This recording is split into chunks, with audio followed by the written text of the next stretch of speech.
예, 안녕하세요. 이변을 잇다 이동현 변호사입니다. 예, 오늘은 제가 직접 진행했던 성범죄 사건에 대해서 좀 설명드리고자 합니다.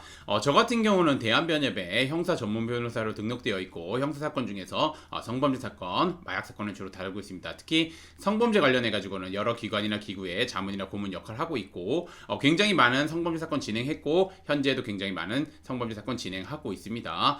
성범죄 같은 경우는 기소가 되면 거의 뭐 95% 이상 유죄가 나오는 경우가 많은데 저 같은 경우는 제가 1년에 많이 받았을 때는 무죄를 한 7에서 8건 정도 많이 받았습니다. 그러니까 그 정도로 성범죄 관련해 가지고는 전문적인 변호사라고 보시면 됩니다. 그리고 뭐 무혐의나 뭐 기소유예 받은 거는 굉장히 많습니다. 예. 우선은 저희 클라이언트 분은 강제추행 혐의를 받았고 약식명령으로 500만 원을 받았었습니다. 그래가지고 이제 정식재판을 청구해가지고 300만 원으로 벌금형을 감경했습니다. 그래서 그걸 어떻게 진행했는지에 대해서 한번 알아보도록 하겠습니다.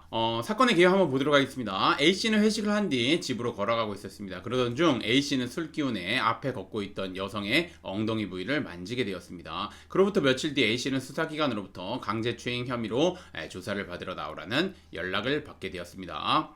A씨의 위기 한번 보도록 하겠습니다. A씨는 혐의를 모두 인정하고 피해자와 합의하려고 노력하였으나 피해자는 합의 의사가 없을 뿐만 아니라 A씨에 대한 엄중한 처벌을 구하고 있어 A씨에게 매우 불리한 상황이었습니다. 나아가 A씨는 이전에 동종전과로 처벌받은 전력이 있기에 자칫 잘못 대응하면 징역형이 선고될 수도 있는 사안이었습니다. 그래서 이제 저를 찾아왔죠. 그래서 이제 제가 이 사건을 어떻게 진행했는지에 대해서 한번 알아보도록 하겠습니다. 저는 이 사건을 수임한 뒤 A씨와 함께 경찰 조사에 참여하여 A씨가 혐의를 모두 인정할 수 있도록 옆에서 조언을 드렸습니다. 조사를 마친 뒤 저는 A씨에게 반성문 꾸준하게 작성해 주세요. 정시과 진료 지속적으로 받아주세요. 성 관련 교육 이수해 주세요. 주변 사람들한테 탄원서 받아주세요. 이렇게 요청을 드렸습니다. 그러니까 이거 양형 자료죠. 양형 자료를 요청드렸고 요거를 이제 정리해가지고 제출했습니다. 그래서 이후 검사는 A씨에게 벌금 500만 원의 약식명령을 청구하였으며 법원은 검사가 청구한 벌금 500만 원을 그대로 A씨에게 선고하였습니다.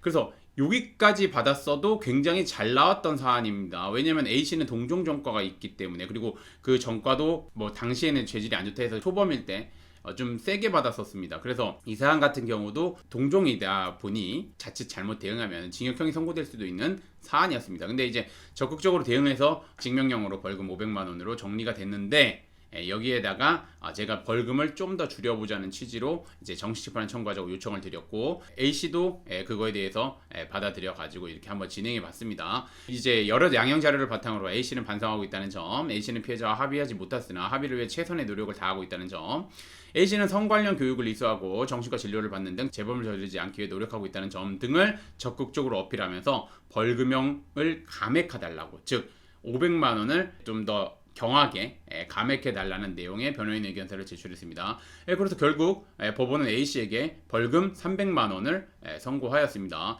이 사안 같은 경우는 합의가 되지 않았던 사안입니다. 합의가 되지 않았고 공탁도 안 걸었던 사안입니다. 그런데 이제 벌금형으로 잘 대응하고 그러다 보니까 이제 벌금형으로 감액이 됐습니다. 그리고 이거 피고인 신문도 진행해 가지고 A씨가 진정하게 반성하고 있는 그런 모습들도 당연히 재판부에다가 적극적으로 어필을 했습니다.